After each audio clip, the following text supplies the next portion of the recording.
I've said from the beginning of this war is a grotesque mistake. And last year's bipartisan Iraq study group, they said, the situation in Iraq is grave and deteriorating. They called for action. The facts on the ground are these. After 4 years, Iraq is in chaos and the government is not being held accountable. The administration is sending troops into the battle who are not mission ready. And when they come home, our veterans are not being honored as the heroes they are. The revelation of appalling conditions at Walter Reed Hospital and VA facilities across the nation remind us once again that our troops are being sent into a war without the right preparation to welcome them home when they return. What kind of message does that send to our troops?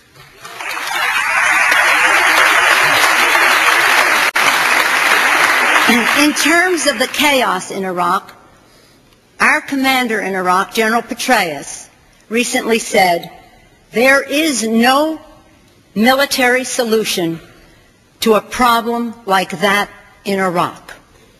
General Petraeus. Yet the President's response to escalating levels of violence is to deploy more troops, a strategy that has been tried and failed, tried and without success 3 times already. In the short time since the escalation began, disturbing facts have come to light. The admission by General Peter Pace, the chairman of the Joint Chiefs of Staff, that he is, quote, not comfortable with the readiness of Army units in the United States. The declaration whereby the Department of Defense has finally admitted that elements of a civil war do exist in Iraq. In fact, it's even worse than that. Yesterday, in terms of reconstruction, the conclusion of the Special Inspector General that the failure of the reconstruction effort in Iraq was caused by a lack of planning, coordination, and oversight. In fact, more than $10 billion has disappeared with no accountability. Waste, fraud, and abuse are rampant in the reconstruction in Iraq. How are we going to win the hearts and minds if the money is disappearing in thin air? We must address those and other facts about the war in Iraq. The bill we debate today, the U.S. Troop Readiness, Veterans Health, and Iraq Accountability Act, does that by rebuilding our military, honoring our promises to our veterans, holding the Iraqi government accountable, and enabling us to bring our troops home.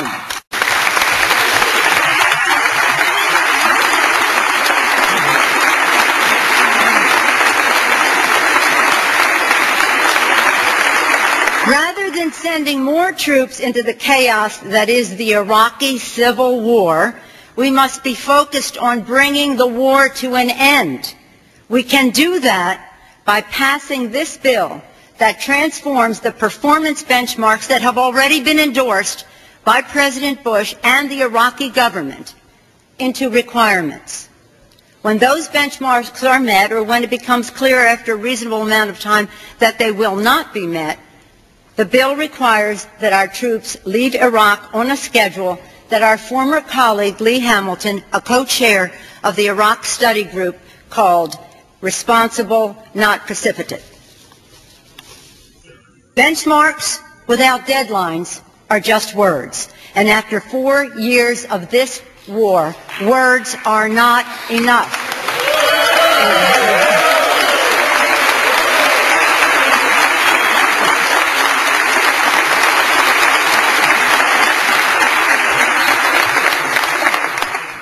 As former National Security Advisor Brzezinski wrote in a letter endorsing this bill, quote, "It is clear that a different approach is needed if the Iraqis are to be encouraged to make the political accommodations necessary to promote stability and national reconciliation."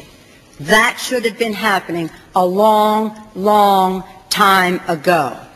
Bring the troops home too soon? It's too late for that.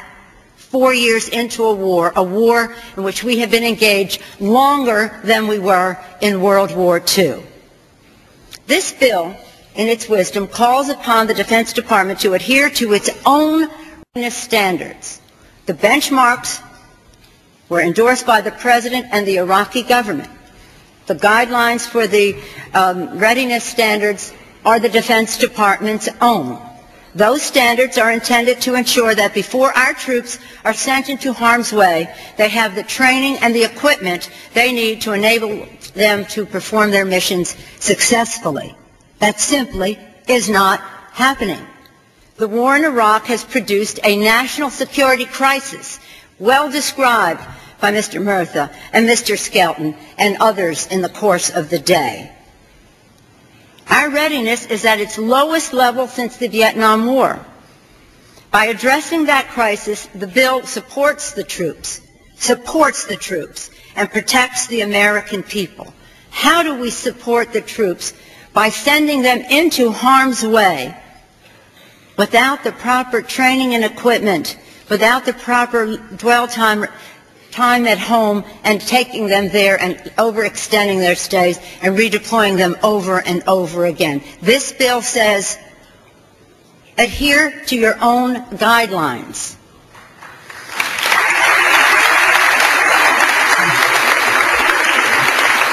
Over and over again, Senator Reid, a Democratic leader in the Senate, and I have appealed to the President to have a new direction in Iraq. Change the mission from combat to training, enabling us to redeploy our troops for limited purpose in Iraq. Engage in diplomacy. Encourage the Iraqis to engage in the regional diplomacy so necessary to bring stability to the region. Have real reconstruction. Real reconstruction. Reform it. Reconstruction, not corruption. And have the political change that is necessary. Amend the Constitution to relieve the civil unrest and strife that has produced so much violence. When we do that, we can bring our troops home. We can redeploy them out of Iraq. And we can turn our attention to the real war on terror in Afghanistan.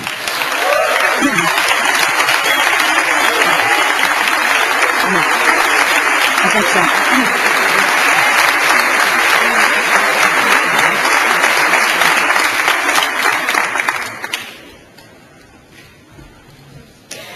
A matter of weeks ago, I was in Afghanistan with some of our colleagues, and the commander of the coalition forces there told us flat out that if we had not taken our attention away from Afghanistan, if we had stayed focused there, the Al-Qaeda and the Taliban would not have the opportunity that they have there now to make a comeback. That is where the war on terror is. The war in Iraq is a separate war from the war on terror. It's a separate war.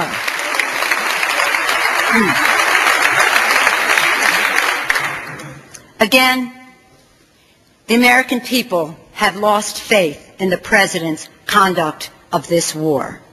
The American people see the reality of this war. The President does not.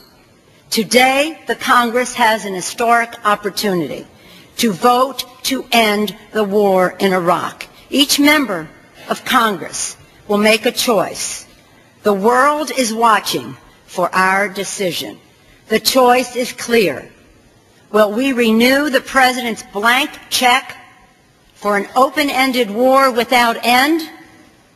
Or will we take a giant step to end the war and responsibly redeploy troops out of Iraq?